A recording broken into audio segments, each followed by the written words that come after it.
Hi everybody, it's Mr. Z here in the garden. I'm here with Miss Casey. Hey. We're going to give you a quick update about what we're doing today, what we're planning on getting done this week, some other plants that we've planted in the last week so you can get an idea of what's going to be growing, and show you some ways of how to plant these things if you're trying to do them at home as well. So I'm going to show you, or Miss Casey and I are both going to show you how to do some onions that we're going to plant. Alright, so here we have some red onions that came from our garden, and we are going to plant them because you see they're sprouting. So when we plant them, we're just going to plant it up to the top here, and we want the roots to be pointing down. So these are the roots, and that way they'll grow further down. And just cover it up, get it in there, and hopefully we'll have some more onions for you soon. We planted some more in that bed, and they've really taken off, so hopefully the same will happen here. I'll go show you the onions on the other bed. Okay, you can see here we had some kale planted in the garden, and we had a little extra space next to that kale, so we planted some more of our onions, and they're starting to come up. You can see them sprouting here. We have one that's a little bit bigger. The kids have loved the onions in the garden, especially the onion tops. They seem to like the spicy flavor, the juiciness, even a little bit sweet as well. So we'll keep planting onions as long as the kids want us to plant them in the garden. Okay.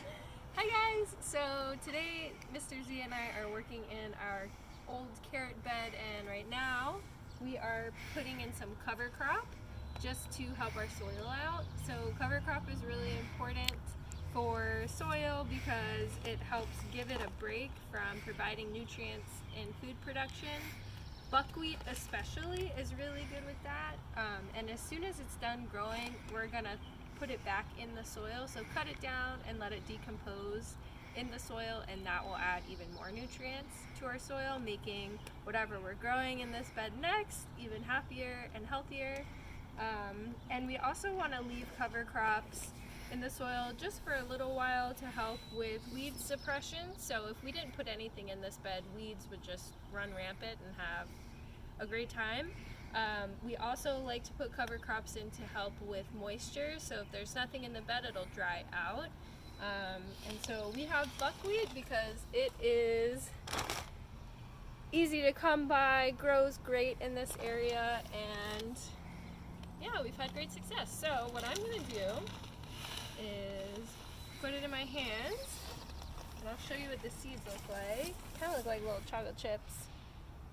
And what I'm going to do is just sprinkle it out, and we want to get a nice layer of the seed all over this open space. Oops. About how long does it take to grow, Mr. Z? It's pretty quick. I'd say 4 to 6 weeks before we can turn it in, from my experience. And buckwheat, if you let it go to seed, will actually become a weed in your garden. So you're going to want to cut this down before it goes to seed and turn that into your soil. Otherwise, you'll have buckwheat in this bed for a long time. You think that looks pretty good? That looks really good. I'll show it up close so you guys can see how well distributed it is. And later we can come and thin this back out if we think it's too thick.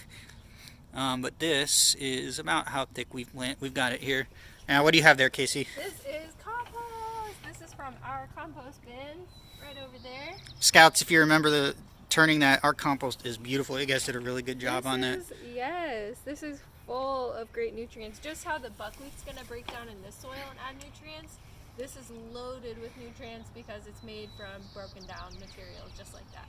So what we're going to do is sprinkle it on, and we want to cover everything, but we're going to go back with the rake and make sure it's nice and smooth, cover it all up, just add even more nutrients, keep our soil happy because it keeps us happy. We got to treat it right. Alright, so we'll come back to you when we're done covering up the buckwheat, and we'll show you how we watered the buckwheat down after we planted it in. Yeah. Alright. Okay, so we got the compost on the buckwheat, and what we have to do next, since we planted some seed, we have to water it in, just like I've taught you guys, just like Miss Casey has taught you guys. Every time you plant something, we gotta start watering it every day. If it starts to germinate, and then it doesn't get its water, the seed has a chance of dying. So Miss Casey's watering our buckwheat in. There are 3 things every plant needs, right? So here we go. Give them that water. And we're going to keep an eye on the weather this week. If it rains, we're not going to water it ourselves, but otherwise every day that it doesn't, or every day that the soil doesn't get enough moisture, we're going to make sure that it gets watered. And pretty soon we're going to start to see some buckwheat sprouting. Buckwheat will sprout, I think, between 1 and 2 weeks we'll start to see it sprouting. So we'll keep an eye on it. All right, thanks, Miss Casey.